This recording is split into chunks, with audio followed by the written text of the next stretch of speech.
அந்த காய்ச்சையால நம்மளுக்கு நன்மை கிடைக்கும். மாஷா அல்லாஹ். தங்கம் அந்த காட்சியால நம்ம செய்யப்பட்ட பாவம்லாம் மன்னிக்கப்படும். மாஷால சொல்லுங்கம்மா. நீங்க சொன்ன எல்லா பதிலுமே ஈமானுடைய பதில் தங்கம்.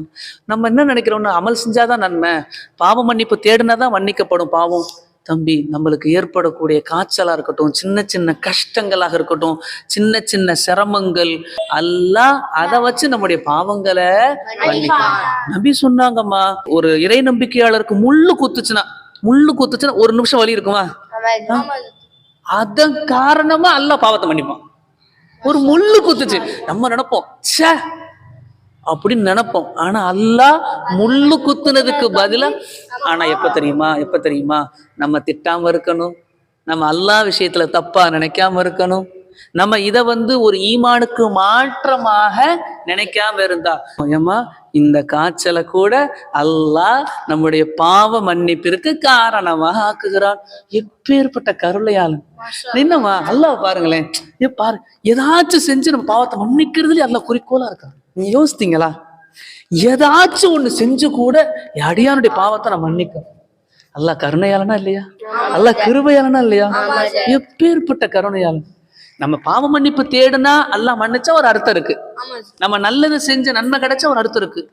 நமக்கு காய்ச்சல் கூட அல்லாஹ் நம்மளோட பாவத்தை மன்னிக்கிறான்னா அப்ப அதுக்காண்டி இப்படி விளையிடக்கூடாது. அப்படியா சொத்து அல்லாஹ் காய்ச்சல் கூடிய அல்லாஹ் காய்ச்சல் அப்படி கேட்டக்கூடாது. ஏற்பட்டால் அல்லாஹ் ஏற்படுத்தியது போயிடணும், ஏற்படுத்துன்னு சொல்லக்கூடாது. என்ன தங்கம், என் காய்ச்சல் வரணும் சொல்லிட்டாங்க, என்னடா தோசை செஞ்சுட்டு இருக்க, காய்ச்சலை கேட்டு இது காய்ச்சல் கேட்கறியா, என்னடா காமெடி பண்ணிக்கிட்டு இது காய்ச்சலை அல்ல அல்ல. அதனால காய்ச்சலாக இருந்தாலும் எதுவாக இருந்தாலும் சளி பிடிக்கும். நிறைய பேருக்கு எவ்வளோ கஷ்டப்படுறாங்க. அவங்கெல்லாம் இதை மனசாறுதல் பண்ணும். எங்க நபி சொல்லிட்டாங்க, இதை கூட நான் பொறுமையாக இருந்து இதுக்கு நான் அல்லாஹ்விடத்துல நான் நன்மையை நான் நினைச்சேன்னு சொன்னா அல்லாஹ் எனக்கு இதை லேசாக்கிடுவான். ஒரு பக்கம் காய்ச்சலும் போயிடும், இன்னொரு பக்கம் நன்மையும் கிடைச்சிடும். அல்லாஹ் கருணையாலும் தாங்க இந்தமா பாவம் மன்னிக்கப்படும். பாத்தியா? மாஷா அல்லாஹ், எப்பேற்பட்ட பாக்கியம், எப்பேற்பட்ட பாக்கியம். அல்லாஹ்வுடைய கருணை விசாலமானதா இல்லையா? நம்மளுடைய அல்லாஹ் ரப்புமா, நம்ம இறைவன்மா, எப்படா ஏதாச்சும் ஒண்ணு செஞ்சு இவன் பாவத்தை பாதுகாத்தணும், இவன் பாவத்துல இவனை பரிசுத்தப்படுத்தணும், இவனை பாவத்தை மன்னிச்சிடும்.